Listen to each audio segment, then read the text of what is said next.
Bonjour et bienvenue dans Amis, le podcast où on est belle, intelligente mais pas riche. Waouh, c'est une excellente description. Salut, moi c'est Anaïs et je trouve que Anya Taylor-Joy est magnifique. Waouh. Et moi c'est Marie et je m'identifie un peu au personnage d'Emma. Qui est donc belle et intelligente. Mais riche, elle est riche aussi. Aujourd'hui, pour les fans du genre, vous l'aurez compris, après Orgueil et Préjugés, il y a quelques mois, je fais découvrir à Anaïs une autre adaptation de Jane Austen, puisque tu avais adoré Orgueil et Préjugés. Cette fois-ci, c'est Emma. Et alors, il y a beaucoup d'adaptations d'Emma. Moi, ma préférée, personnellement, c'est celle de la BBC des années 2000. Il y en a une dans les années 90 aussi avec Gwyneth Paltrow, qui était une adaptation hollywoodienne. Et il y en a une beaucoup plus récente, en 2020, avec Anya Taylor-Joy dans le rôle titre et qui est réalisée par une femme, Autumn de Wilde, et qui est une version plus modernisée de Emma, mais pas aussi modernisée qu'une autre adaptation qui est peut-être la meilleure, qui est Clueless, qui est une adaptation vraiment modernisée qui se passe dans les années 90, qui est un de mes films préférés de tous les temps. Mais là, donc, ça se passe au 19e, mais c'est modernisé sur pas mal d'aspects. Enfin, c'est dépoussiéré, disons, on dirait. Les gens qui n'aiment pas Jane Austen diraient peut-être ça. Qu'est-ce que tu sais de l'histoire d'Emma et de ce film en particulier ? Alors, je sais que c'est une vierge qui ne sait pas conduire. Non. Ah, ça c'est dans Clueless. Mais oui, vu qu'elle vit au 19e et qu'elle n'est pas mariée, oui, voilà, c'est une vierge qui ne sait pas conduire. T'as vu, je suis trop forte. Je sais que c'est une blonde qui est un peu peste, un petit peu superficielle peut-être. Enfin là, du coup, je me base sur Clueless, qui va se rapprocher d'un mec qui est plutôt son ami / conseiller, mentor, qui est le fils du voisin ou un truc comme ça. Et en fait, au début, elle se rend pas compte qu'elle est amoureuse de lui et puis finalement, elle tombe amoureuse de lui. C'est pas mal, vu que tu as récité le scénario de Clueless et qu'il est complètement inspiré. Enfin, dans Clueless, c'est le fils de l'ex-femme de son père. Ah oui. Mais là, il se trouve que c'est le voisin. Donc, je suis trop forte. En même temps, à l'époque, si t'étais pas littéralement dans la maison d'à côté, c'était déjà mort niveau romance. J'ai choisi cette version parce que, justement, je voulais te montrer un peu les versions plus récentes des adaptations de Jane Austen qui sont censées avoir un regard un peu plus mordant sur certains aspects de l'histoire. C'est peut-être pas mon adaptation préférée d'Emma. Je trouve pas que ce soit la plus romantique, honnêtement. Mais elle préserve beaucoup du charme et du brio du livre original qui, pour moi, est vraiment, avec Orgueil et Préjugés, mon livre... Non, et Persuasion aussi. Mon trio préféré de livres de Jane Austen. Je voulais pas te montrer le Persuasion récent de Netflix qui était une horreur, mais du coup, j'ai choisi ce Emma. Est-ce que tu penses que tu vas aimer ? J'espère que je vais aimer en tout cas, puisque ça fait longtemps que j'ai envie de voir le film, depuis qu'il est sorti en fait. Je l'avais raté parce qu'il est sorti pendant une année maudite sur tous les plans. En 2020. Voilà. Et j'avais juste pas le temps, l'envie, l'énergie, mais ça fait très longtemps que j'ai envie de le voir. Et ça avait l'air de me plaire sur le papier, le côté irrévérencieux, très bien écrit. J'adore Anya Taylor-Joy, donc je suis impatiente de le voir. On va te montrer l'affiche du film Oui. et tu vas voir si ça te parle. Belle, intelligente et riche. Voilà. On aime ça. Elle a une robe jaune qui m'avait beaucoup marquée, puisque ça sort tout de suite quand on voit le poster. Elle est sur une colline avec des arbres et de l'herbe, donc comme littéralement tous les drames en costume anglais. Cette colline est très importante, Anaïs. C'est un moment clé du récit. D'accord, donc c'est le moment où ils vont s'embrasser. Tu verras. Il y a des fleurs aussi. Mais bon, voilà, ça ne nous dit pas grand-chose qu'on ne savait pas déjà. C'est-à-dire que c'est un film anglais. C'est un film anglais. Ouais, mais j'aime beaucoup sa robe, donc... je dirais pour te préparer que c'est... Parce que je veux maintenant, j'essaie de te préparer. C'est romantique, c'est sûr. C'est pas la version la plus romantique de l'histoire d'Emma. Il faut aussi le voir comme un récit initiatique ou un conte de passage vers l'âge adulte pour une femme et comme une comédie de mœurs. Mais c'est un peu à ça que je m'attends, en fait. D'accord. Et du coup, c'est ça qui me donne envie de le voir aussi. C'est parce que je ne l'ai jamais imaginé comme un truc méga romantique, mais plus comme une comédie, en fait. Une comédie de mœurs, effectivement, d'époque. Et honnêtement, même dans Orgueil et Préjugés, tu vois, j'avais pas trouvé ça archi méga romantique, mais j'avais adoré pour l'écriture. Même si, bon, il y a quand même des moments très romantiques dedans, mais c'était aussi juste la répartie que j'aimais beaucoup. Et donc ça, je pense que je vais le trouver là-dedans, donc ça me va. Très bien. On va aller regarder Emma. Miss Woodhouse? You will never guess what has happened. Robert Martin has offered me his hand. Emma. Mr. Knightley. This is your doing. She is the natural daughter of nobody knows who. This gentleman and a gentleman. Upon my word. You should not make matches. Whatever you say always comes to pass. Mr. Elton, Miss Harriet Smith. He's in love with you. Who can think of Miss Smith when Miss Woodhouse is near? Oh, Mr. Elton! Oh dear. Ça y est, tu as vu l'adaptation de 2020 d'Emma. T'étais très motivée au début, on va l'entendre. Tu avais vraiment envie de voir ce film. 2h05, mais il faut arrêter avec ces films trop longs. Là. Alors 2h05, c'est pas non plus... Bah, je veux pas dire, mais Suspiria, c'est 1h30. Hein. Non, et puis, tous les films en costume, on a établi qu'à chaque fois que je démarre, je suis pas hyper motivée, quoi. Ouais, c'est vrai. Et pourtant, tu avais vraiment été séduite justement par le Orgueil et Préjugés de Joe Wright. Est-ce que Emma, d'Autumn the Wild, donc celui de 2020, t'a autant plu? Autant non. Je pense vraiment qu'Orgueil et Préjugés, ça reste un de mes préférés de la saison.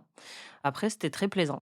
Moi non plus, je trouve pas que ce soit aussi bien que le Orgueil et Préjugés de Joe Wright. Faut dire qu'en regardant le film, on était toutes les deux un petit peu frustrées par certains aspects du casting, on va y revenir, et en ce qui me concerne par certains choix d'adaptation. Comme mon adaptation préférée hors Clueless, qui est une adaptation modernisée de Emma, c'est celle de 2009 de la BBC avec Romola Garai et Jonny Lee Miller.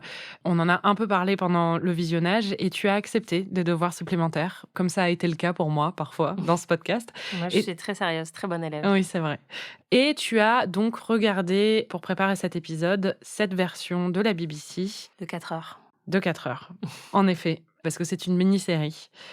On l'a pas regardé ensemble, par contre, donc je ne sais pas ce que tu en as pensé. D'ailleurs, j'ai essayé de te demander ce que tu en avais pensé à plusieurs reprises et tu m'as un peu envoyé bouler. En même temps, c'est bien, comme ça préserve la surprise. Bah oui. J'ai une petite théorie. Je pense que tu as trouvé ça plus chiant, moins beau. Et même au niveau du mordant, ça manque le mordant du film d'Autumn the Wild. Par contre, je pense que l'histoire d'amour fonctionne beaucoup mieux, selon moi. Elle me regarde d'un air hyper dubitatif. Donc... Non, parce que je pense qu'en fait, depuis que tu as deviné qui avait tué Laura Palmer, tu es atteinte de théorie aiguë et qu'il faut arrêter de vouloir tout prédire. C'est insupportable. Mais non, c'est pas ça. C'est parce que c'est un peu mon opinion par rapport à ces deux œuvres. Donc, je suis curieuse de savoir si c'est aussi la tienne.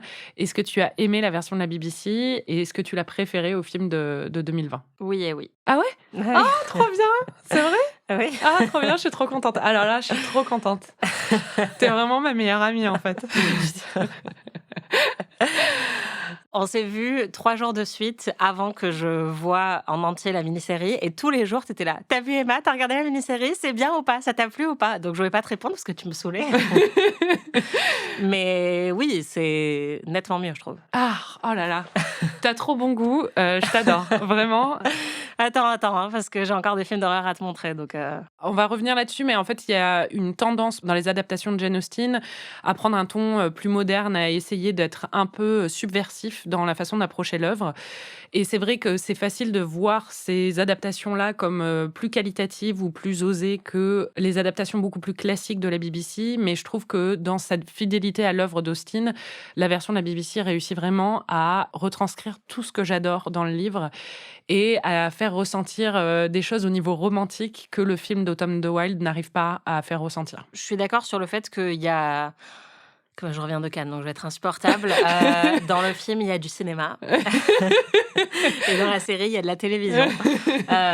Non, mais dans le film, c'est vrai qu'il y a quelques moments, même pas mal de moments, qui visuellement sont imprimés dans mon cerveau. Et c'est là qu'on reconnaît quand même les bonnes œuvres. C'est-à-dire que c'est effectivement très, très, très léché en termes de cadrage, tout ça. Alors que la mini-série de la BBC, c'est pas forcément sur le visuel qu'elle m'a particulièrement impressionnée. Mais sur l'écriture, j'ai trouvé ça beaucoup mieux. J'ai préféré le casting, j'ai préféré le ton. Et en fait, surtout, ce qui est assez fou, c'est qu'on a vu le film ensemble. Ensuite, j'ai regardé la mini-série là, il y a quelques jours. Et j'ai revu le film, puisque comme il y a eu une coupure Cannes au milieu, il fallait que je me le remémore.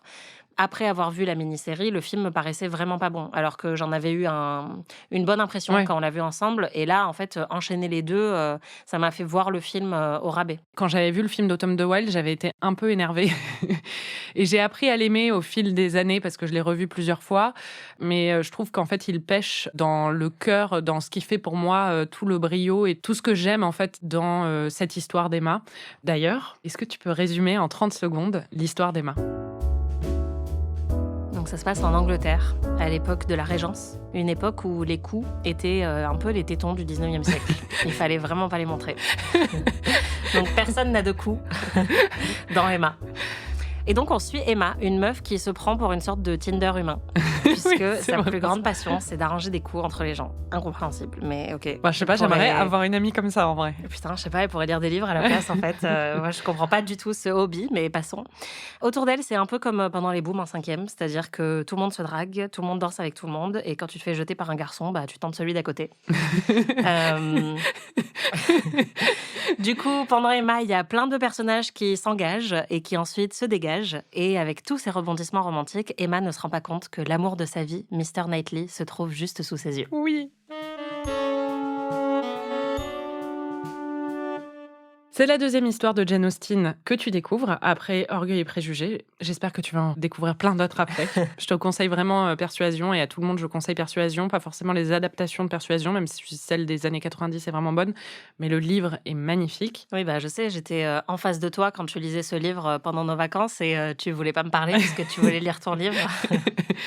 C'est vrai. Donc je m'en souviens très bien. Du coup, j'ai un peu de ressentiment par rapport à ce livre qui avait l'air vachement plus intéressant que le road trip qu'on a fait ensemble. Mais bon. C'était juste pendant les 3 premiers jours du road trip parce que je l'ai fini très vite du coup. Hein. C'est vrai. J'ai essayé de le relire pendant le road trip, ceci dit. Ouais, c'est ça. Et après, tu faisais que en parler pendant le road trip et tu disais non, mais c'est tellement bien que j'ai juste envie de le relire. En tout cas, entre Orgueil et Préjugés et Emma, est-ce que tu as déjà retrouvé certains éléments communs ? Déjà, pendant le visionnage, tu avais une anticipation avant la scène de bal, parce que je pense que la scène de bal de Orgueil et Préjugés t'avait beaucoup marqué. Il va y avoir une scène de bal. Ah, il y a toujours une scène de bal. Trop bien. Bon, pour le coup, la scène de bal de Orgueil et Préjugés est quand même 1000 fois mieux. Oui. Ouais.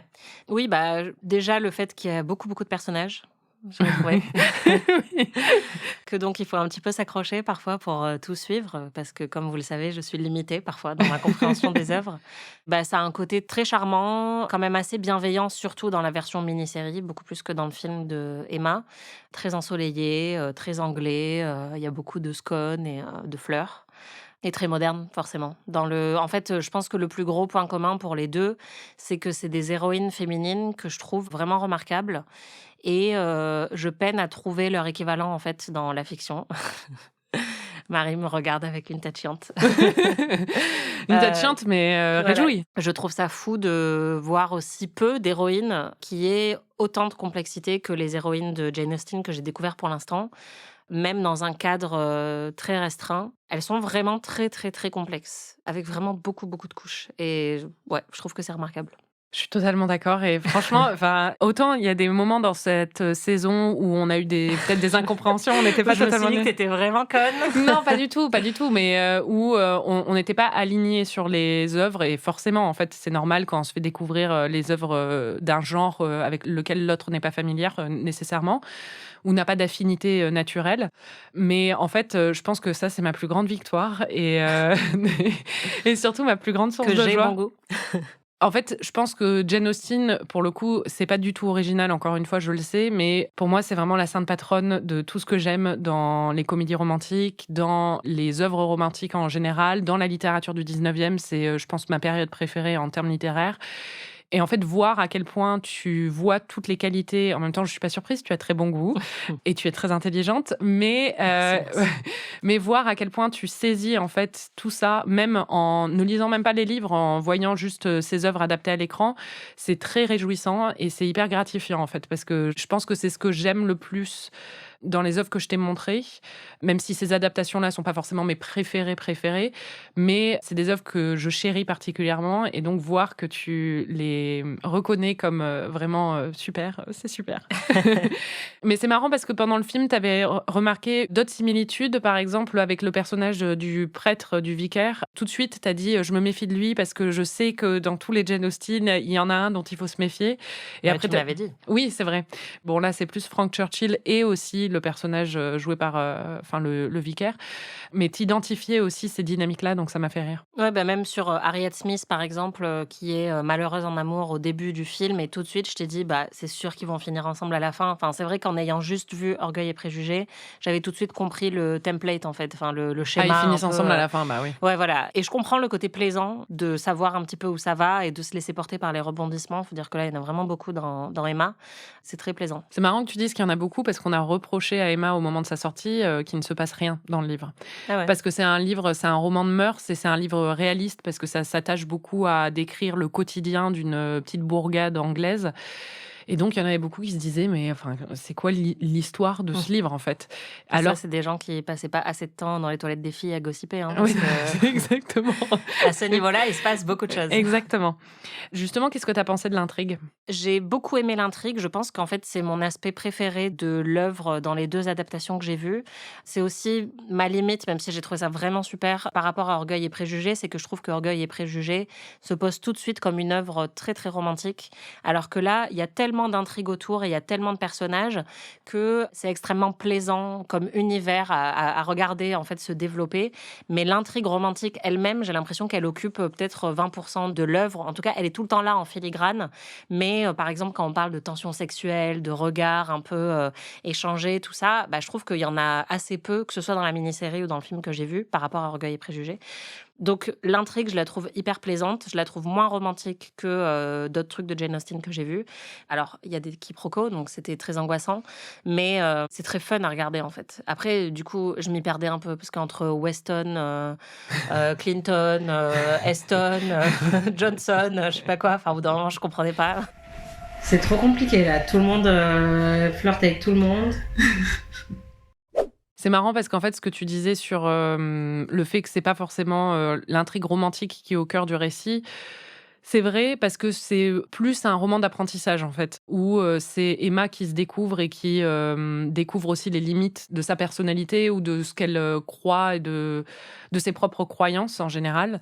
Et son mentor dedans, c'est Knightley, et il joue en fait le rôle d'un mentor pendant toute l'œuvre jusqu'au moment où elle se rend compte qu'il est un peu plus que ça.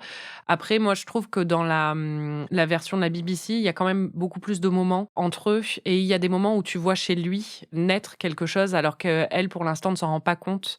Qui, moi, surtout que je l'ai revu, alors vraiment, c'est l'adaptation que j'ai le plus vue d'Emma, à part Clueless. Quand tu le revois, tu vois vraiment les petits moments où ça commence à se bâtir, et c'est assez émouvant. Je trouve que Johnny Lee Miller le joue très bien. Donc, il y a quand même... moi, j'arrive à trouver vraiment ce côté romantique qui me plaît beaucoup. Mais c'est vrai il y en a. Mais c'est vrai que par rapport à beaucoup d'œuvres dont on a parlé toutes les deux, purement romantiques, c'est pas aussi présent tout le temps, quoi. Il y a aussi le fait que dans Orgueil et Préjugés, dès le début, ce qui est en jeu, c'est le mariage des héroïnes principales et d'Elizabeth Bennet et ses possibilités d'union. Alors que là, elle ne veut même pas se marier et elle se met elle-même en retrait pour arranger des coups, enfin des mariages, à tous les gens autour d'elle. Donc, de fait, c'est sûr que son histoire à elle est en retrait pendant une bonne partie du récit.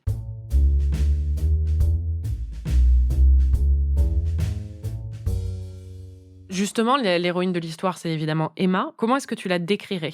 Ce qui est compliqué, c'est que je viens de voir 2 adaptations qui sont vraiment radicalement opposées, je trouve, concernant le personnage. Quand j'ai vu le film, je me disais qu'elle était très intéressante parce qu'elle est assez antipathique. Et en fait, c'est vraiment lié au casting aussi et au choix d'interprétation. Mais Anya Taylor-Joy, elle a un côté hautain, en fait, dans tous les rôles qu'elle incarne. Un côté aussi assez froid. Alors que Romola Garai, elle a un côté tout de suite très chaleureux. Et donc, on accepte beaucoup plus les petits défauts d'Emma dans la mini-série, où on a aussi l'impression que souvent, ce qu'elle fait, c'est pas parce qu'elle est en train de sciemment manipuler les gens autour d'elle, mais c'est plus parce qu'elle a des bonnes intentions qui dérapent. Dans le film, c'est vrai qu'on a l'impression qu'elle aime s'amuser vraiment avec les gens autour d'elle et qu'elle est hautaine quand même. Enfin, en tout cas, qu'elle méprise les gens qui ne sont pas de la même condition sociale qu'elle est très, très intelligente. Et je pense que c'est ça qui est appréciable avec ce personnage, c'est qu'il n'y a aucun doute dès le départ sur le fait qu'elle a un esprit qui est remarquable et qui impressionne tout le monde autour d'elle. C'est quelqu'un qui est quand même assez attaché aux convenances, qui veut pas froisser, qui est très sociable, poli. Et donc, j'aime bien ce mariage-là parce que justement, je pense que dans la pop culture, par la suite, en tout cas, il y a eu beaucoup de personnages de femmes très brillantes, mais qui du coup sont pas sociables. parce qu'elles sont un peu en retrait de la société, parce qu'elles sont trop intelligentes. Et elle n'est pas du tout comme ça. Et c'est ce que j'aimais dans Orgueil et Préjugés aussi. C'est le côté très féminine, en fait. C'est marrant parce que je pense qu'elles sont toutes les deux aux extrêmes opposés de l'interprétation qu'on peut faire d'Emma. C'est-à-dire que Romola Garai, elle est très solaire et elle apporte à Emma quelque chose de très sympathique. Elle lui confère un aspect beaucoup plus chaleureux que dans le livre, quand même si moi j'adore Emma. C'est un personnage avec lequel je m'identifie un peu aussi, donc je pense que c'est aussi pour ça que je l'aime beaucoup. Mais Jane Austen, quand elle avait écrit le livre, pensait que personne n'aimerait Emma à part elle, parce que c'était un personnage trop antipathique. Mais je pense aussi que c'était un personnage antipathique pour l'époque, parce que c'était un personnage très autonome et qui était un peu hautaine, comme tu dis, ou qui avait justement... Alors, l'idée des convenances et aussi du mépris de classe ou des choses comme ça, c'est présent dans le livre. C'est aussi présent dans la mini-série de la BBC, mais on l'accepte beaucoup plus parce que justement, le personnage est beaucoup plus sympathique. Après, le parti pris du film d'Autumn de Wilde, c'est de la rendre totalement hautaine et antipathique par beaucoup d'aspects. Je pense que la réalité du personnage d'Emma dans le livre, elle est entre les deux. C'est-à-dire qu'elle est quand même très sympathique parce qu'en plus, tout est vu de son point de vue à elle. Donc forcément, tu t'identifies un peu et tu l'aimes beaucoup et t'apprends à l'aimer. Et tu découvres des profondeurs et elle a cet esprit très vif et tout ça. Mais en même temps, elle n'est pas chaleureuse et gentille, quoi. Ouais, et puis vraiment, dans la mini-série, oui, on a l'impression que c'est souvent des erreurs, en fait, qu'elle n'a jamais vraiment choisi de blesser qui que ce soit ou d'arranger les choses d'une certaine manière. Mais c'est sûr qu'en voyant le contraste entre les deux et en sachant aussi, en connaissant le personnage de Cher dans Clueless, je me suis dit qu'il y avait forcément quand même un aspect Mean Girl dans le livre d'origine pour que ça ait été interprété comme ça dans la pop culture depuis. Ça veut dire qu'il y avait déjà cet élément qui était présent, mais que je retrouve pas du tout dans la mini-série. Oui, enfin dans Clueless, Cher, elle est pas forcément méchante ou mean girl, elle est très populaire et c'est une enfant gâtée. Et ça, c'est le cas d'Emma. Honnêtement, la meilleure adaptation d'Emma, c'est Clueless, parce que même si ça se situe dans les années 90 en Californie, au niveau de la psychologie des personnages, c'est sûrement l'adaptation qui cerne le mieux le personnage d'Emma. Et c'est-à-dire qu'elle a les défauts de son statut, de sa condition. C'est-à-dire que c'est une fille très jolie, très intelligente, à qui on a toujours tout donné et qui a jamais dû se questionner sur sa position dans le monde et qui arrive à un moment où elle va avoir une sorte de crise existentielle parce qu'elle va se rendre compte qu'elle se trompe sur beaucoup de choses alors qu'elle pensait avoir la science infuse. Ouais. Du coup, elle n'est pas forcément mean girl, mais elle a un côté très privilégié et qui a vraiment les défauts de ce statut, quoi.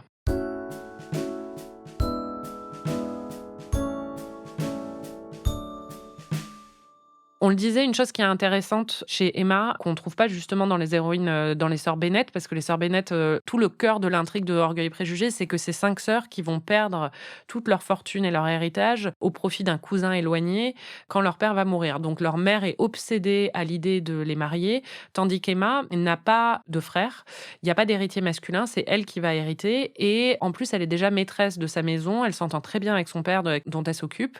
Elle a un statut, c'est de toutes les héroïnes d'Austen, c'est la plus riche, même si dans Persuasion, elle est noble, mais elle n'est pas aussi riche qu'Emma. Et c'est vraiment... Elle a aucune raison de se marier, et elle le dit même plusieurs fois, dans le livre comme dans les films, elle n'a pas l'intention de se marier. Elle ne veut absolument pas, parce qu'elle ne voit pas l'avantage qu'elle en retirait. Moi, c'est quelque chose que j'adore dans le personnage, justement. Je ne sais pas ce que toi, t'en as pensé. Oui, c'est hyper moderne et c'est très plaisant. Après, le film décrit très bien, justement, le fait que c'est parce que elle a déjà beaucoup de pouvoir en tant que femme qu'elle n'en ressent pas le besoin. Et elle envisage quand même ça pour tous les autres. Enfin, elle n'est pas particulièrement moderne dans sa manière de penser. Mais c'est vrai que c'est très plaisant à entendre. Et dans le film, il y a un moment, moi, qui m'a beaucoup plu. C'est quand elle se dispute avec Knightley parce qu'il lui dit que Harriet Smith devrait vraiment pas faire la fine bouche pour épouser quelqu'un parce que elle est juste jolie et agréable. Et Emma lui dit jusqu'au jour où les hommes commenceront à s'intéresser à des beaux cerveaux plutôt qu'à des jolis visages, Harriet Smith, elle ira très loin dans la vie, quoi. Et j'ai trouvé ça très bien aussi de rappeler que dans la société dans laquelle évolue Emma, la beauté est quand même particulièrement privilégiée par les hommes et que personne ne s'intéresse à l'esprit des femmes, à part Mr. Knightley. Et c'est pour ça qu'il est génial. Là où il a raison, c'est que si personne s'intéresse à l'esprit des femmes, il y en a quand même beaucoup qui s'intéressent à leur statut social. Et le problème d'Harriet, c'est qu'on ne sait pas d'où elle sort et qu'il y a un scandale à la clé qui pourrait être révélé. Et donc, c'est plus ça qui va effrayer, c'est plus le statut social qui joue. Et d'ailleurs, C'est comme dans tous les livres de Jane Austen, tu as toujours une question de statut social, surtout à travers le mariage ou des choses comme ça. Moi, c'est quelque chose que j'adore aussi dans ces livres. Et là, on le retrouve vraiment à travers le personnage d'Harriet, quoi. Et c'est un aspect que j'ai beaucoup aimé dans le film, quand finalement Harriet découvre à la fin d'où elle vient et découvre qu'elle n'est pas particulièrement fortunée. Emma lui dit j'espère que tu inviteras ton père pour nous rendre visite, et lui montre que justement elle ne s'intéresse pas tant que ça au statut de son amie et qu'elle veut juste lui témoigner son amitié. Et ça, j'ai trouvé que c'était vraiment chouette. Oui, c'est parce qu'elle a appris. Eh ben Elle a oui. grandi grâce Voilà. à Mr. Knightley et à ses erreurs.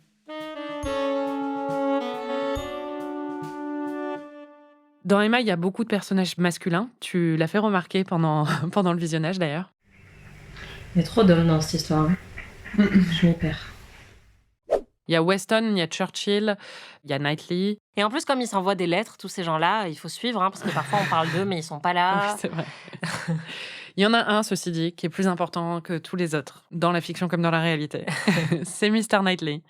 Qu'est-ce que tu penses de ce personnage ? On va le voir, ça dépend vraiment de l'adaptation, mais c'est un personnage qui est extrêmement charmant et qui représente un grand fantasme, qui donne l'impression que les hommes raisonnables sont sexy dans la vraie vie, alors que c'est pas le cas.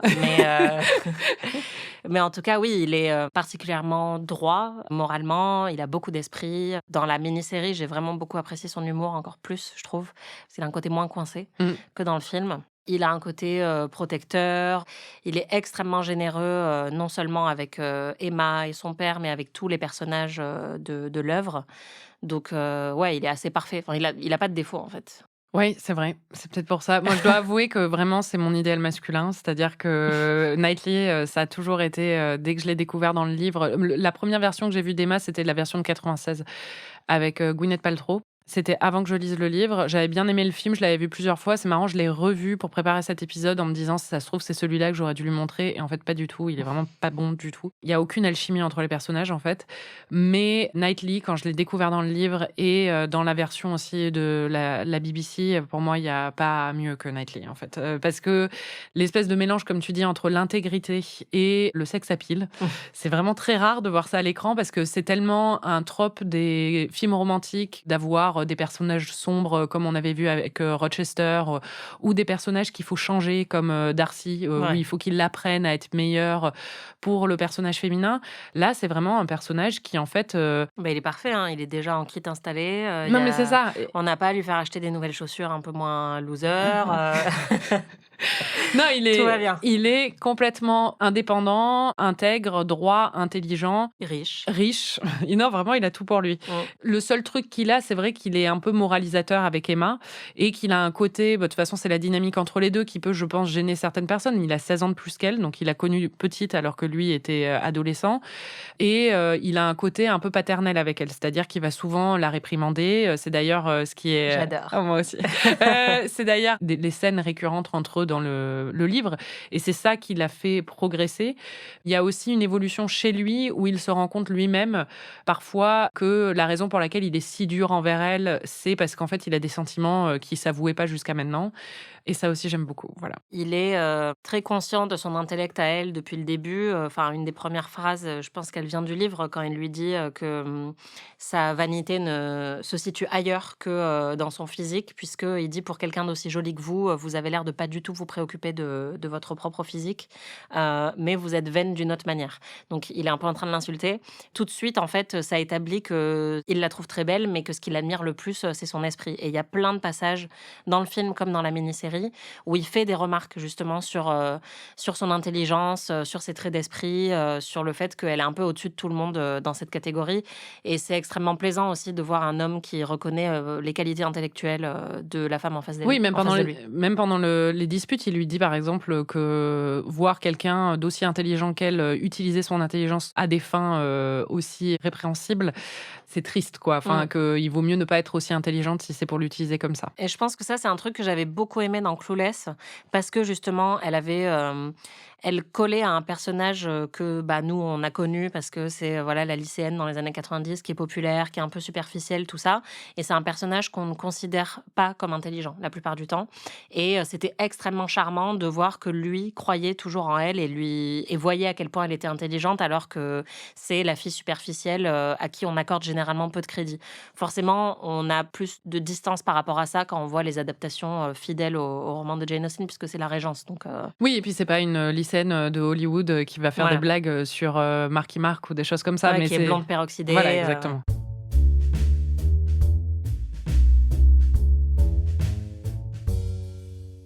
Bon, le problème avec Mr. Knightley, et ça c'est mon plus gros problème avec l'adaptation de 2020, et là je dois faire un disclaimer. C'est une question de goût. Et parfois on est en désaccord d'ailleurs sur certains goûts. Je pense à Ross en particulier. Tu veux dire le beau gosse de Friends. Voilà, disons ça.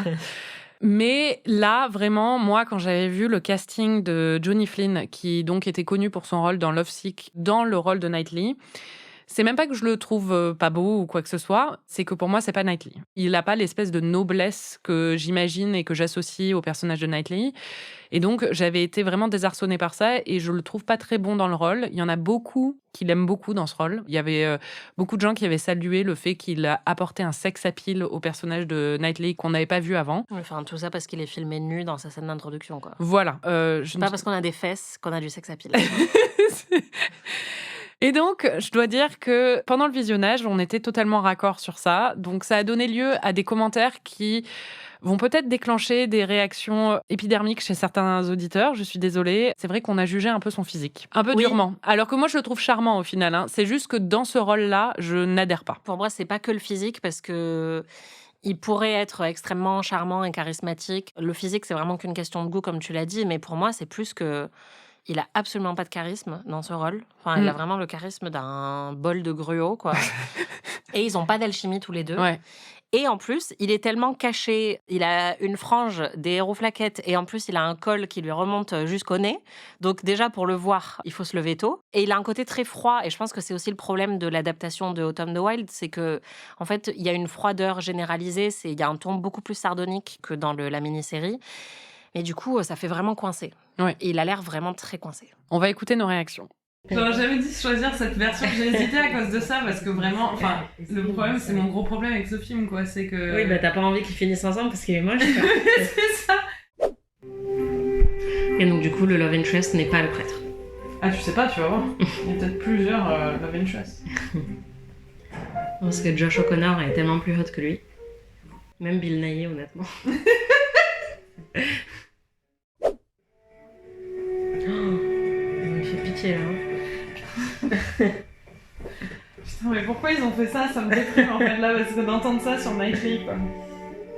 Et après, le film est bien, hein. Et puis, l'histoire d'amour fonctionne bien quand même, quoi. Ouais. C'est juste que t'as envie de vraiment pine pour le gars, et là, c'est pas trop le cas, quoi. Ouais, non, il est pas à la hauteur. Non. Et il est un peu genre, si Rhys Ifans était moche, il lui ressemble. Rhys Ifans, pour ceux qui ne le resituent pas, c'est le coloc horrible de Hugh Grant dans Notting Hill. Mais moi, je l'adore, en fait. Je sais, on l'a établi, mais bon, voilà. Je le trouve plus sexy que le Mr. Knightley de ce film. Tu en es arrivé à une conclusion, d'ailleurs, à un moment dans le film. Bon, le ou la directrice de casting de ce film n'est clairement pas attirée par les hommes. Oui, c'est ça. Parce qu'elle a mis le moins beau comme... Ouais. Et puis, il y en a vraiment aucun qui est swoon-worthy, en vrai, quoi. Oui, bah non. Genre, ils sont cute, mais... J'adore, en fait, quand je vois des séries ou des films où, littéralement, chaque personne, même le figurant du dernier plan, est hyper sexy. Et à chaque fois, je me dis, le ou la directrice de casting a exactement le même goût que moi. Et là, c'est l'inverse. Parfois, tu vois des séries ou des films où tu sens... Enfin, c'est codifié dans la série ou le film que ces gens-là sont censés être sexy. Et t'es là, mais ils sont tous affreux. Et c'est parce que le ou la directrice de casting n'a pas les mêmes goûts que toi. Donc, c'est encore une fois très subjectif. Mais là, c'est vrai qu'il y a personne que je trouve particulièrement charmant ou attirant dans le film. Alors que par contre, dans la mini-série, je trouvais tout le monde beau. Parlons de la mini-série, justement. Donc, j'imagine que tu as préféré Johnny Lee Miller à Johnny Flynn. Bah, évidemment. Il est magnifique dans cette mini-série, on est d'accord. Après, je tiens à préciser que dans ces deux œuvres, la personne la plus sexy, c'est quand même le vicaire. Il est brun et plastiquement, il est vraiment très très beau. Son personnage est évidemment pas très attirant, mais il est magnifique. Ah ouais, mais moi je trouve pas du tout en fait dans la version de la mini-série. Pour moi, Johnny Lee Miller, il y a pas. Oui, bah ça, je le savais. Hein. Tu m'en avais déjà beaucoup parlé, mais après, Johnny Lee Miller est vraiment parfait dans ce rôle. Il a une voix magnifique. J'ai pas trop remarqué sa voix. Je trouve juste qu'ils ont une excellente alchimie, en fait, tous les deux, et qu'ils jouent parfaitement cette espèce de noblesse et d'intégrité dont tu parlais. Il est beaucoup plus malicieux aussi que Johnny Flynn dans le film. Mais c'est vrai que si je le croisais dans le métro, je me dirais c'est un joli cadra. Alors que celui qui joue le vicaire dans les deux, puisque c'est Josh O'Connor dans le film et c'est Blake Ridson dans la mini-série, si je les croise dans le métro, je me retourne, quoi. Mais encore une fois, c'est une affaire de goût.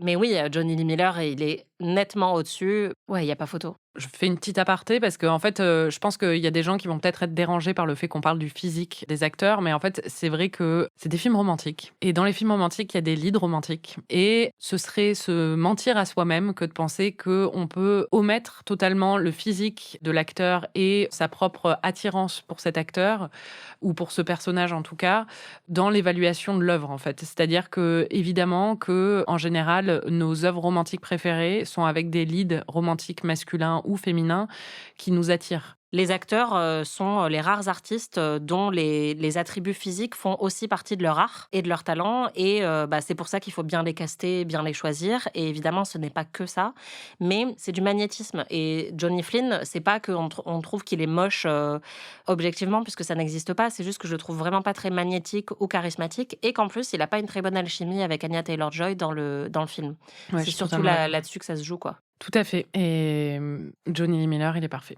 Non, mais c'est surtout, je trouve que Johnny Lee Miller est excellent pour jouer les petits moments. C'est ce que je disais tout à l'heure, mais il y a des moments, en fait, dans la mini-série où, par exemple, à un moment, ils sont au bal et il vient d'aider Harriet Smith, il vient de la sauver parce qu'elle n'avait pas de partenaire avec qui danser.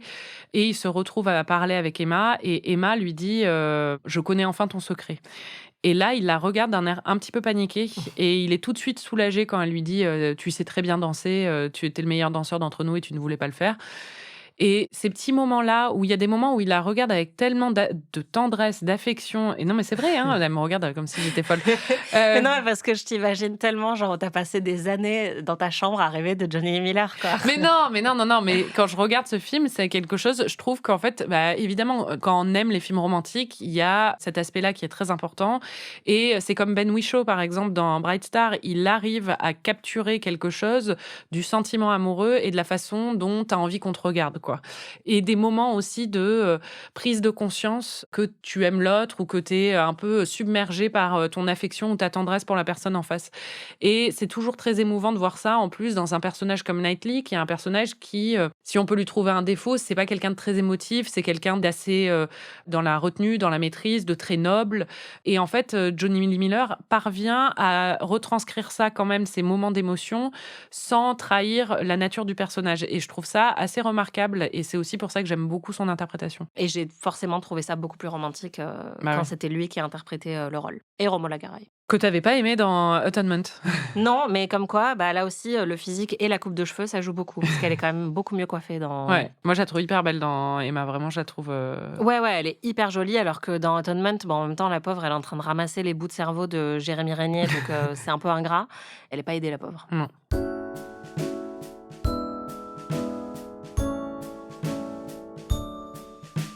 Comme tous les romans de Jane Austen, en plus d'être une histoire d'amour, Emma est un roman de mœurs, qui donc décrit le petit univers de Highbury, qui est une petite ville qui est pas loin du tout de Londres. Aujourd'hui, ça ferait partie de la banlieue londonienne. Hein. Il y a donc un panel de personnages, décrits avec beaucoup de mordant par Jane Austen. C'est quelque chose qu'on retrouve vraiment dans les deux adaptations. Est-ce qu'il y en a un que tu as préféré ou plusieurs que tu as préférés ? Il y en a beaucoup et je trouve que c'est là qu'on sent vraiment le talent d'écriture parce qu'ils sont tous très mémorables, très attachants. Il y a une vraie bienveillance en fait dans l'œuvre que je trouve très appréciable. Mon préféré, c'est évidemment le père d'Emma, puisqu'il est hypocondriaque. Je m'identifie très clairement au père. Mais j'ai adoré Weston, le mari de la gouvernante, surtout dans la mini-série. Je l'ai vraiment trouvé... extrêmement charmant et attachant. Et comme il peut être développé aussi beaucoup plus longuement en fait dans la mini-série, il m'a beaucoup marqué. J'adore le beau-frère d'Emma, dans les Il deux. est très marrant. Ouais. Assez horrible, mais très marrant. Enfin, Bah, c'est ça, mais en même temps, justement, dans la mini-série, en fait, il a beaucoup plus d'affection pour Emma et ils ont des moments de complicité tous les deux qui m'ont beaucoup plu, mais il m'avait beaucoup fait marrer dans le film parce que c'était plus, on sentait qu'il était à bout, qu'il en pouvait plus de ses enfants et de sa femme. dans le livre, il est assez bourru en fait. Il est tout le temps, il en peut plus de son beau-père, il en peut vraiment plus. Et Emma et lui ont pas forcément une relation hyper chaleureuse, mais c'est vrai qu'il y a ce moment où il lui dit non mais Elton, le vicaire, il est à fond sur toi, il est pas à fond sur ta pote quoi. Ouais. De façon un peu plus distinguée parce que c'était à l'époque. Moi j'aime beaucoup ce moment dans la mini-série aussi. Harriet Smith, bah, je pense que c'est un super personnage. Donc, c'est la nouvelle meilleure amie de Emma, puisque elle décide d'arranger un coup à la précédente. Donc, elle s'en trouve une autre juste après au marché. Et elle est très naïve, très fragile, un peu bête. Et dans le film, c'est Mia Goth qui l'incarne et qui, du coup, surjoue vachement ça. Et elle le fait très, très bien. Elle a un talent comique assez incroyable, cette actrice. Et elle est très attachante dans les deux. Je l'ai vraiment beaucoup aimée. Dans le film avec Gwyneth Paltrow, c'est le meilleur élément, c'est Harriet Smith qui est jouée par Toni Collette. Et, Génial. ouais, c'est assez bien. Ah ouais. Et d'ailleurs, Frank Churchill est joué par Ewan McGregor dans la version de... Ah oui, c'est ça, j'avais lu qu'il jouait, mais je pensais qu'il jouait Knightley du coup. Non. Et alors Frank Churchill, c'est marrant parce que donc c'est ce fameux type de personnage dont il faut se méfier, qui est présenté comme un possible intérêt romantique, mais qui en fait cache quelque chose. C'est le Wickham en fait de Emma. Voilà. Et c'est vrai que dans la version film d'Autumn the Wild, je l'ai beaucoup aimé parce que je trouve que c'est le personnage masculin le plus charmant en fait et le plus sexy. Il a un côté un petit peu méchant, malicieux, qui m'a beaucoup plu. C'est Frank. Indeed it is. Ah. Bel homme, beau manteau. Belle redingote. Beau cheval. Belle croupe. J'aime beaucoup Frank Churchill. Bah, il a un côté Rascal. ouais, méchant que j'aime bien. Petit garnement. Et puis, enfin, il est très grand. Et ouais, il a l'air malicieux, quoi.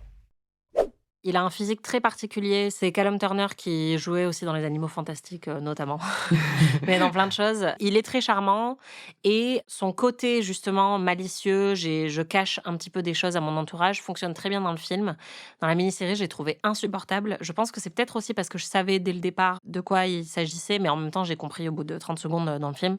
En fait, il y a 2 trucs que je comprends pas dans cette œuvre. Et je pense que c'est plus clair dans le livre. Je comprends pas pourquoi Emma aime autant arranger des coups aux gens et surtout pourquoi elle arrange un coup à sa gouvernante qu'elle aime trop parce qu'après elle est triste de l'avoir mariée. Parce que Emma, elle s'ennuie beaucoup dans sa vie. Elle a un cercle social qui est très très restreint. Elle ne voyage pas parce qu'elle n'a pas le droit de partir de chez elle. Enfin, elle est rattachée à son père qui est terrifié à l'idée de perdre sa fille. Et donc, Emma s'ennuie beaucoup et la seule occupation qu'elle a, elle aime pas lire des livres. Justement, tu dis, elle pourrait lire des livres. C'est établi dans le livre et aussi dans la mini-série qu'elle a essayé elle s'est fait toute une liste de livres à lire, les 100 livres à lire et tout ça. Elle n'y arrive pas. C'est pas quelqu'un de très accompli à travers même ses dessins. Ça, j'aime bien dans le film d'Autumn the Wild parce qu'on voit qu'elle est pas hyper douée en dessin ou des choses ça. Elle fait tout de façon moyennement bien bonne. Elle sait jouer du piano, mais elle n'est pas exceptionnelle. Et elle s'ennuie assez vite. Et en fait, là où elle est, ce qu'elle aime, c'est parler avec les gens et un peu contrôler son petit monde. Et je pense qu'elle a senti qu'il y avait une affinité entre sa gouvernante et Monsieur Weston, et que donc elle a voulu arranger ça parce que ça lui faisait plaisir et parce qu'au fond, Emma, elle a envie de faire plaisir aux gens, quoi. Elle aime bien être responsable du bonheur des autres. C'est quelque chose qui la satisfait beaucoup. Donc je pense que c'est tout ça qui rentre en jeu, et c'est aussi parce que elle-même ne veut pas se marier, mais du coup, elle a envie d'arranger des coups à tout le monde, quoi. Non, mais c'est la conclusion que j'avais tirée et ça m'a paru beaucoup plus clair avec la mini-série qui forcément rentre plus dans les détails. Mais c'est vrai qu'en attaquant cette histoire par le biais du film, où Emma est quand même assez antipathique et où il est vraiment suggéré qu'elle manipule foncièrement les gens autour d'elle, bah, du coup, ça crée quand même un petit décalage parfois où tu comprends pas pourquoi, justement, elle adore arranger des coups, mais en même temps, après, elle va être triste pour certains personnages. Voilà, ça crée un gouffre, alors que dans la mini-série, on le comprend vachement mieux. Mais c'est vrai que je trouvais que ça aurait pu être mieux expliqué pour mon petit cerveau, et je pense que dans le livre, ça l'est encore mieux. Bah, dans le livre, c'est de son point de vue à elle. Donc Ouais. D'ailleurs, il y a une voix off aussi dans la mini-série qui aide beaucoup. Alors, ça fait certes plus cheap en termes d'outils narratifs, mais ça aide quand même à comprendre certains tournants psychologiques pour elle. Et l'autre truc qui me paraît vraiment compliqué à comprendre, même en sachant tout, c'est pourquoi Frank Churchill la drague autant, Emma. Je comprends pourquoi il doit cacher le fait qu'il est en couple secret avec Jane Fairfax, puisqu'il pourrait être déshérité si sa tante l'apprenait, gna gna gna. Mais pour, entre guillemets, brouiller les pistes, il passe tout le film ou toute l'œuvre à draguer très lourdement Emma, à flirter avec elle. Et en connaissant le twist à l'avance, en regardant la mini-série, je me disais, bon, parfois, c'est quand même, ils essayent vraiment de brouiller les pistes de manière très, très grossière, quoi. Alors oui, on va revenir là-dessus, mais c'est aussi que, honnêtement, Frank Churchill est un connard. C'est comme Wickham, en fait, c'est vraiment les mêmes personnages, le même prototype, Wickham dans Orgueil et Préjugés. C'est-à-dire que c'est des personnages qui sont très charmants, mais qui moralement sont vraiment assez moches, mais qui s'en sortent quand même grâce au charme. C'est-à-dire que dans Orgueil et Préjugés, Elisabeth est tellement dégoûtée par Wickham qu'on finit par être dégoûté par lui aussi. Mais par exemple, le père d'Elisabeth va lui dire à un moment que c'est son gendre préféré, Wickham, malgré tout ce qu'il a fait, parce qu'il est tellement charmant qu'il ne peut pas s'empêcher de l'aimer. Ouais. Et là, c'est un peu ça, sauf que Emma, en plus, lui pardonne, parce qu'elle, comme elle n'a pas été blessée elle-même, et qu'il n'y a pas eu de conséquences aussi tragiques que dans Orgueil et Préjugés, où sa petite sœur a dû se marier en urgence et tout ça, là, on est aussi du point de vue d'Emma, et on lui pardonne un peu à moitié aussi, tout en sachant que ce qu'il a fait, en fait, lui, il s'amusait. C'est-à-dire qu'il a vu qu'il avait un rapport de séduction avec Emma, et il avait envie de s'amuser, quoi, tout en ayant l'excuse de vouloir brouiller les pistes. Mais je pense que ça lui plaisait aussi très clairement de jouer à ce jeu-là, quoi. Ouais. Mais pour le coup, ce côté vraiment connard marche mieux dans le film parce que justement, dès le départ, quand on rencontre le personnage, on comprend très bien qu'il faut se méfier de lui. Il le joue et il l'assume beaucoup plus, alors que dans la mini-série, Jane Fairfax est aussi, forcément, comme c'est plus développé, on s'attache quand même pas mal à elle et elle a l'air très gentille. Et du coup, tu comprends pas pourquoi elle tomberait amoureuse d'un connard pareil. Et surtout, à la fin, ils nous font une petite scène où ils s'embrassent et ils virevoltent dans la rue parce qu'ils sont contents parce qu'ils peuvent enfin se marier. Et t'es là, ouais, mec, Ah oui, non, mais clairement. ça fait 3 heures que je te vois draguer une autre meuf à côté. Je m'en fiche de ton happy ending, quoi. C'est marrant parce que ça montre à quel point il doit y avoir une complexité d'écriture, en fait, à la base dans le roman, parce que les adaptations vont toutes les deux être très différentes sur beaucoup de ces aspects-là. Et parfois manquer de vaciller sur le ton. Ce qui montre qu'en fait, selon les choix que tu fais, ça peut passer très vite d'un ton à l'autre, parce qu'il y a sans doute une grande richesse à la base, quoi.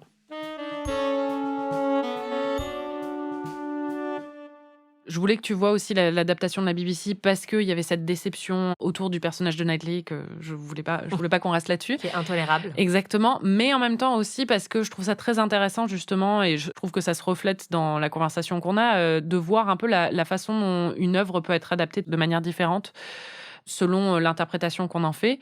Emma, elle a été adaptée énormément. Je pense qu'après Orgueil et Préjugés, c'est l'œuvre de Jane Austen qui a le plus été adaptée. Entre 95 et 96, il y a quand même eu 3 adaptations d'Emma. C'est-à-dire qu'il y en a eu une avec Gwyneth Paltrow, une avec Kate Beckinsale. Et à 1 an d'écart, il y a eu Clueless, qui donc était une adaptation moderne. Il y a un autre film aussi qui s'appelle Aïcha, qui est une adaptation, je crois, de Bollywood de Emma. C'est un film qui a beaucoup, beaucoup inspiré au niveau des adaptations. Mais c'est vrai que, moi, c'est celle de la BBC que je chéris le plus. Mais à la base, j'avais choisi celle de Tom DeWilde parce que je trouve qu'elle a quand même plusieurs points très forts. Et que je trouvais aussi intéressant d'avoir une adaptation qui est un peu moins fidèle et respectueuse de l'œuvre originale que, par exemple, ce qu'avait fait Joe Wright, qui modernisait beaucoup Orgueil et Préjugés tout en restant assez fidèle au ton de l'œuvre. Là, clairement, Autumn de Wilde, elle choisit de prendre quelque chose qui est très présent chez Jane Austen, mais qui est présent au milieu de beaucoup d'autres aspects de son œuvre. C'est le côté très sardonique, satirique et second degré de sa description des personnages. Et ça, je trouve que c'est l'adaptation qui s'amuse le plus avec cet aspect-là. Et c'est vrai qu'il y a des personnages qui sont très mordants dedans. Et on sent ça. Et justement, ça donne aussi ce ton un peu froid qui, du coup, nous déconnecte de l'histoire d'amour. Mais ça fonctionne bien. Et l'autre aspect que moi, je trouvais hyper convaincant dans ce film, c'est visuellement, c'est magnifique. C'est un festin pour les yeux, vraiment. Et on s'est émerveillé pendant tout le film de sa beauté. C'est très esthétiquement plaisant comme film. Oui, moi c'est le truc que je préfère dans ce film. C'est l'esthétique. Enfin, c'est tenu dans ce film. Ouais, c'est clair. C'est du costume porn, du tapisserie porn, du chapeau porn, du pelouse porn, du plume de faisan porn. Et tu avais une admiration en particulier pour les redingotes. Tu as été très séduite par les redingotes. Tu as été plus séduite par les redingotes que par Knightley dans ce film. J'aimerais trop avoir une redingote. Je trouve ça hyper sexy. Depuis The Favourite, c'est Rachel Weisz en redingote, ça a changé ma vie. L'autre aspect très positif de ce film, c'est son casting quand même. Moi, je trouve que pour le coup, sur les seconds rôles, c'est vraiment mon casting préféré, même par rapport à la version de la BBC. Ah ouais. Bah, je trouve que Mia Goth, vraiment, Ouais, dans le rôle génial. d'Harriet Smith, est géniale. Et on va entendre notre réaction quand on l'a regardée. Mia Goth. La femme sans sourcils. Avec une toute petite voix, oui. Elle a pas de sourcils, elle a pas de voix. Mais elle est extrêmement talentueuse et d'ailleurs ce qui est marrant c'est que elle est maintenant principalement connue pour sa carrière dans l'horreur. Oui. Donc, Et il y a aussi Josh O'Connor, on en a parlé dans le rôle de Mr. Elton, du vicaire. du vicaire. Qui est très marrant parce qu'effectivement il pousse les curseurs beaucoup plus loin sur l'aspect comique et ça marche très bien. Oui, ça marche très bien, mais en même temps, du coup, on se dit, mais comment elle peut le trouver même tolérable et avoir envie d'arranger un coup à sa meilleure pote avec lui. Mais enfin bon, du coup, le film surjoue un peu tout ça. D'ailleurs, t'as dit même toi à un moment que c'était très théâtral et que t'identifiais un peu les rôles que tu voudrais jouer dans la pièce de théâtre. Ça m'a fait C'est rire. vrai. Il y a aussi un autre personnage, c'est le personnage de Miss Bates, qui est joué par Miranda Hart. Et Miranda Hart, elle est vraiment géniale. Elle jouait dans Spy, c'était la meilleure amie dans Spy. Et là, elle est vraiment excellente. Après j'adore l'interprétation de l'actrice dans la mini-série. Oui, moi aussi, je la trouve très très bonne. En la Ouais. revoyant, je me disais que vraiment, elle était à la hauteur du... Ouais, parce qu'en fait, elle est beaucoup moins dans la farce, justement. Elle est très douce et très touchante, alors que dans le film, elle est tout de suite jouée comme quelqu'un d'extrêmement crispant quand même. Et c'est marrant parce qu'il y a un ton comique global beaucoup plus poussé que dans la mini-série. Mais dans la mini-série, sur 4 heures, je pourrais pas tenir avec l'interprétation qui est faite dans le film. Là, elle est juste très touchante. Bah, surtout, en fait, dans la mini-série, le fait qu'elle soit touchante, ça reflète très bien l'esprit du livre, c'est-à-dire qu'elle est touchante, mais très crispante et insupportable. Same. Voilà. Mais surtout, ça rend la scène, qui est une scène charnière de l'histoire d'Emma, c'est la scène du pique-nique où, en fait, Emma humilie Miss Bates parce qu'elle est dans un moment de rigolade avec Frank Churchill et qu'elle se laisse emporter. Et on comprend d'où ça vient parce que c'est vrai qu'elle est énervante, Miss Bates, mais dans la mini-série, c'est d'autant plus bouleversant et choquant l'attitude d'Emma. Et justement, après la réprimande de Mr. Knightley est d'autant plus bien trouvée et précise et exacte que Miss Bates a ce côté vraiment vulnérable, en fait, et très émouvant, qui fait que, oui, la voir être touchée comme ça et être blessée par quelqu'un qu'elle admire est vraiment assez déchirant. Et bien sûr, il y a Bill Nighy qui joue le père, qui le joue avec beaucoup de brio. Moi, on l'adore, hein, évidemment. Ah ouais. C'est le père de la nation. Ouais, la nation C'est anglaise. le mec secret d'Anna Wintour. Ouais. Ils n'ont pas assumé, apparemment. Ouais. Oui. Et oui. It's a pity Mr. Weston ever thought of it. Il est très très touchant dans la mini-série et dans le film. Il est touchant et très drôle. Il n'arrête pas de dire que le mariage de ses fils, c'est le pire jour de sa vie, que c'est vraiment une tragédie. Enfin, il est ouvert sur à quel point il déteste être abandonné par tout le monde. Et il a tout le temps peur d'avoir froid. Et quand je parlais de ces moments de cinéma, moi, ce qui m'a le plus marqué visuellement dans le film, c'est ce cadre où il est entouré de genre 5 paravents, en train de lire un bouquin parce qu'il veut vraiment surtout pas qu'il y ait un courant d'air. Je trouve que le film s'amuse vraiment beaucoup de ça, d'une manière qui est très ludique et très plaisante. J'aime beaucoup, beaucoup son personnage dans le film. Je trouve qu'il prend des libertés avec le matériel d'origine qui, parfois, me brusque un peu parce que il est beaucoup plus en forme, en fait, que le père. Je pense que dans la version BBC, c'est un peu plus fidèle. Il est joué par Michael Gambon dans la version BBC qui jouait Dumbledore dans les films de Harry Potter. Là, il y a des moments où justement on a l'impression qu'il est beaucoup plus conscient de tout ce qui se passe autour de lui, alors que dans le livre, il est un petit peu naïf. Il a un côté un peu... Il sait pas trop ce qui se passe autour et ça lui va très bien. Et ça, c'est vrai que c'est un gros changement dans le film, mais j'adore son personnage dedans. Je trouve que c'est la plus grande source de comique, en fait.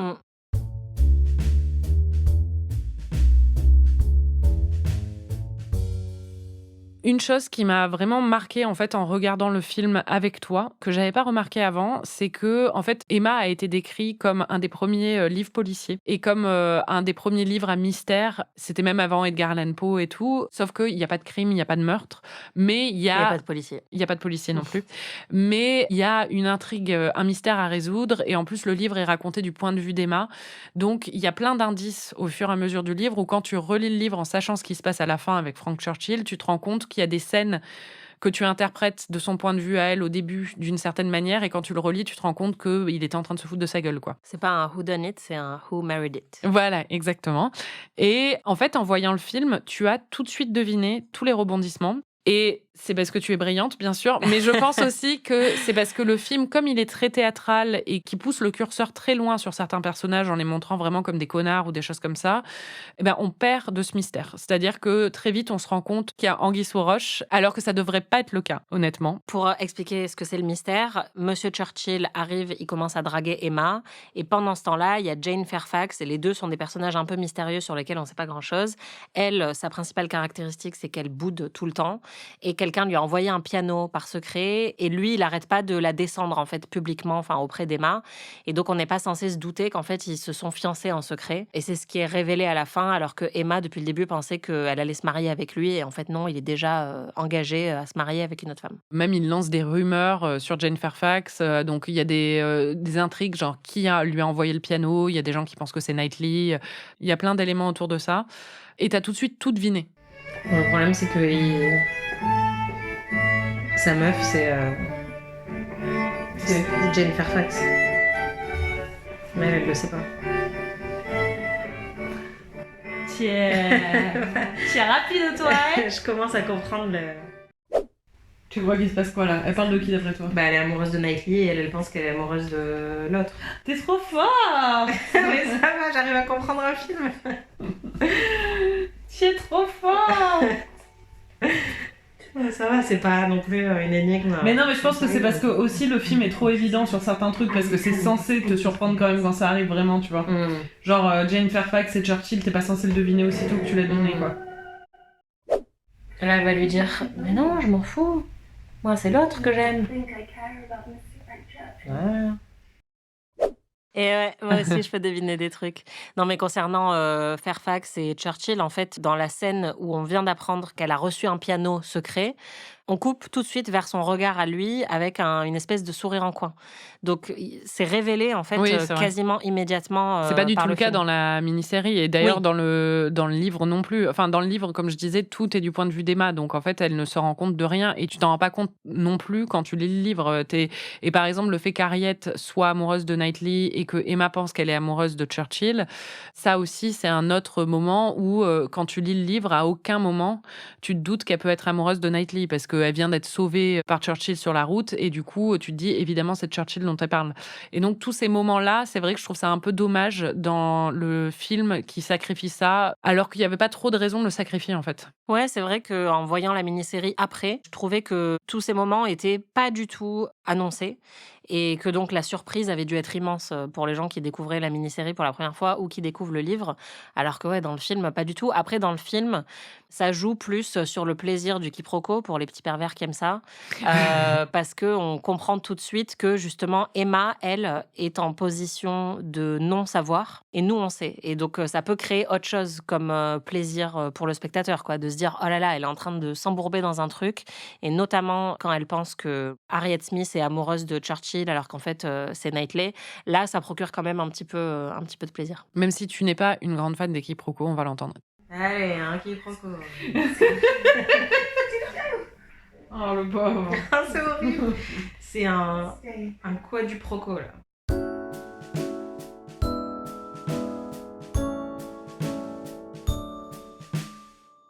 L'autre gros problème quand même de la version de 2020, c'est l'histoire d'amour. Ils n'ont pas d'alchimie, hein. Et il y a un parti pris au moment de la déclaration. C'est-à-dire que pour moi, c'est vraiment une des plus belles déclarations de l'histoire de la littérature. J'adore cette déclaration.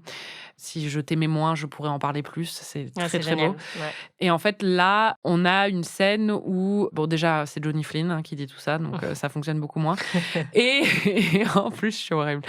Et en plus, en fait, ils se sont amusés à... Je pense que c'était pour subvertir les codes du genre, évidemment.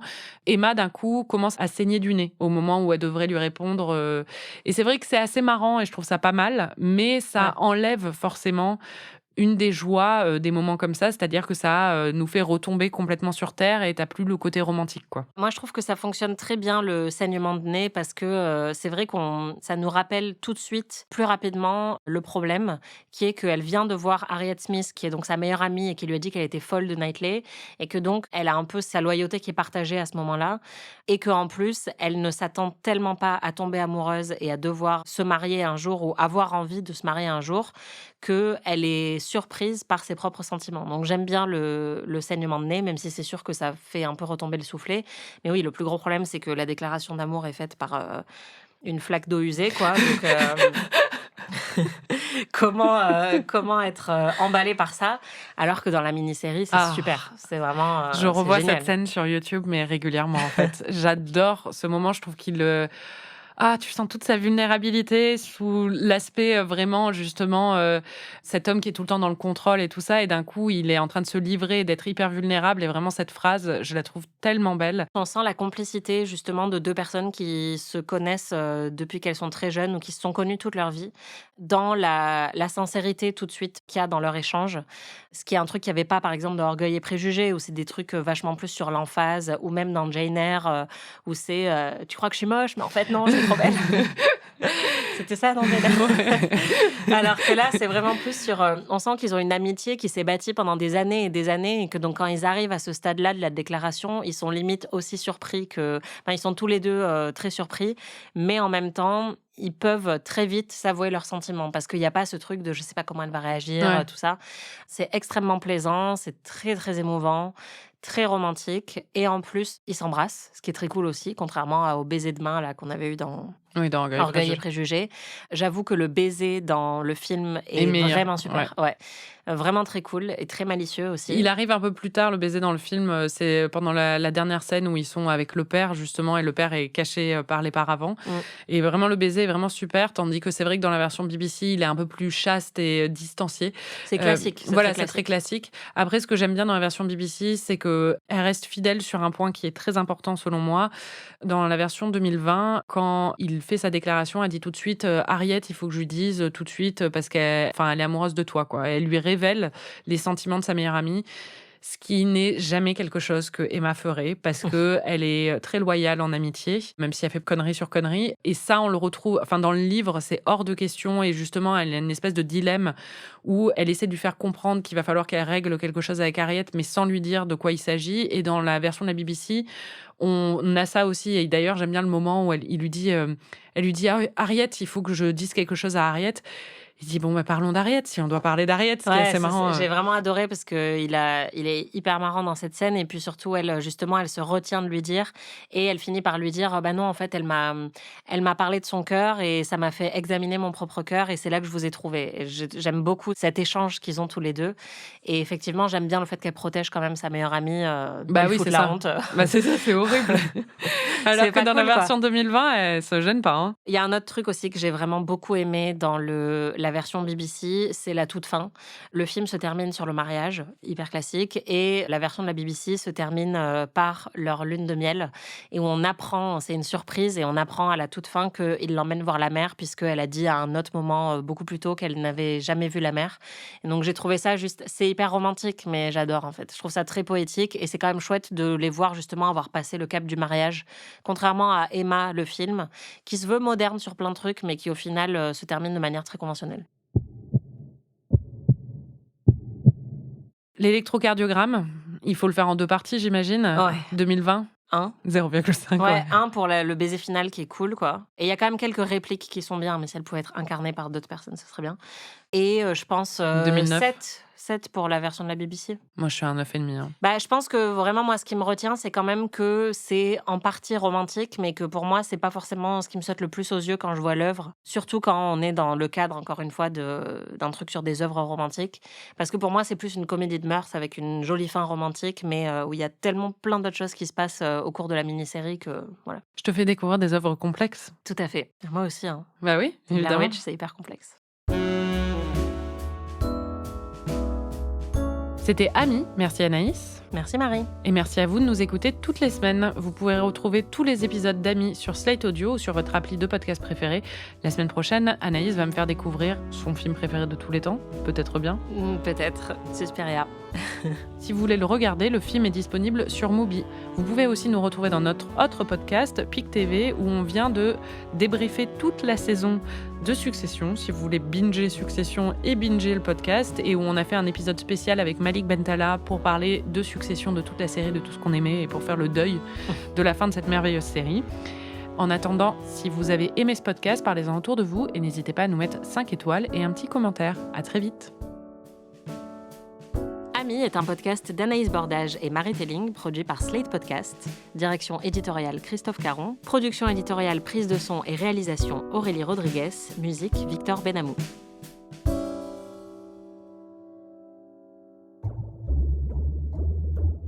T'as pas trop compris pendant le film pourquoi elle s'excusait pas directement à Miss Bates sur le coup quand elle la blesse pendant le pique-nique. J'avais une explication qui ne t'a pas convaincue. Mais pourquoi elle se lève pas et elle dit pas « je suis désolée ». Mais parce que c'est l'Angleterre dans le 19e, tu dis rien. Bah si tu peux lui dire « t'es qu'une grosse conne qui raconte tout le temps de la merde », tu peux te lever juste après et dire « oups, ma langue a fourché ». Surtout qu'elle a bon dos, l'Angleterre du 19e, parce que c'est comme pourquoi ils s'embrassent pas à la fin d'Orgueil et Préjugés alors que là ils s'embrassent quoi. Oui, bon bah voilà, je sais pas. Mais pourquoi ? Ah parce qu'elle pense toujours que c'est un bouseux. Hein. Ouais, mais c'est un joli bouseux. Et puis il est gentil. Oui, puis surtout elle c'est un peu une bouseuse aussi quoi. Donc, Bah oui, et puis l'amour c'est important.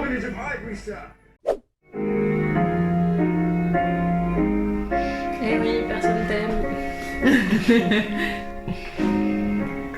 Je connais bien. Elle va se taper un prêtre ? Non. Ce serait bien.